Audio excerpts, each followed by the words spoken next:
Hey there, Grumpy Old Fart here.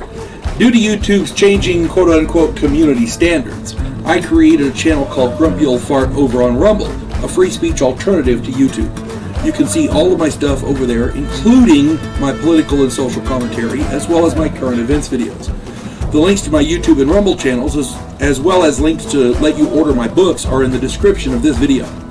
If you enjoy my content, please like, share, subscribe, and comment. I welcome your comments, even if you disagree with me. Now, on with the video. Hey there, Grumpy Old Fart here. I'm doing an alien abduction video on the Salter and Son incident from 1988. Evidently, not all alien abductions are traumatic. Here we go. In March of 1988, John Salter Jr. and his son John III were driving down Route 61 en route to a speaking engagement. Salter was a faculty member of the University of North Dakota, and he was scheduled for a speaking tour of the southern states. For some unknown reason, John drove his truck off of his planned route, and 1 hour later, they found themselves traveling in the opposite direction. They decided to stop for the night and continue on their trip the next morning. They thought it was just odd. Maybe they got turned around or whatever. The next morning, they drove on. They were confused as to what had happened, but they discussed it as they continued on their original planned route. Suddenly, they spotted a shining UFO with a silvery, quote-unquote, energy field. The UFO had just appeared over the road that they were on, and they immediately had familiar feelings about what they were witnessing. They began to have flashbacks, which refreshed their memories of the events of the previous evening.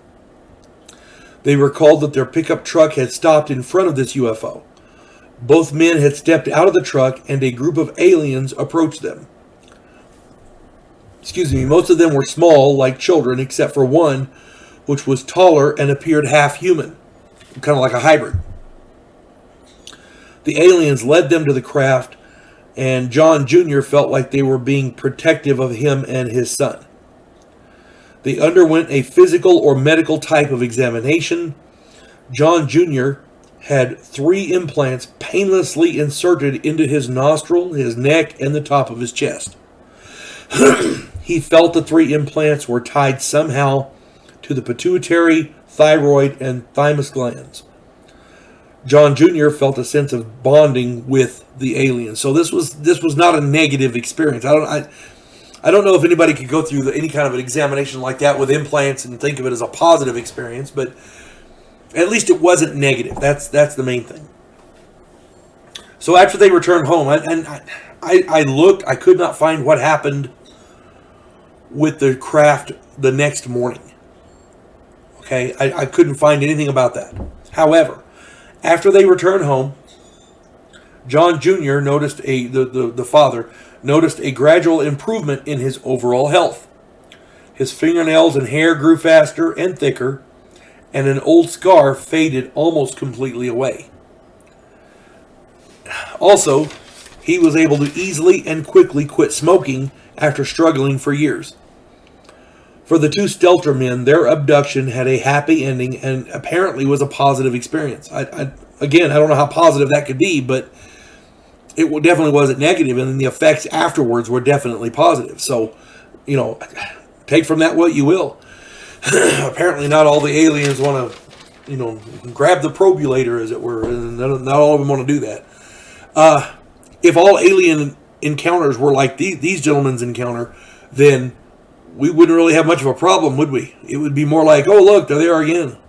Or wave at them, that kind of thing. But yeah, if anybody has any more information about this, because the 5 articles that I found weren't real illuminating, I guess. They left out huge swaths of information. So if anybody else has any more information, please put it in the comments. I would absolutely love to read it. It's a fascinating story of how not all alien abductions are bad. Hope this finds everybody well. You folks have a good day now. God bless one and all. Clarissa Lowe, a historian from the future. Delmore Kane, a Civil War veteran turned outlaw. This oddball pairing faces a conspiracy of epic proportions spanning the centuries. If you like action and adventure westerns with a splash of science fiction and fantasy, check out my book series Drifters and their ongoing adventures.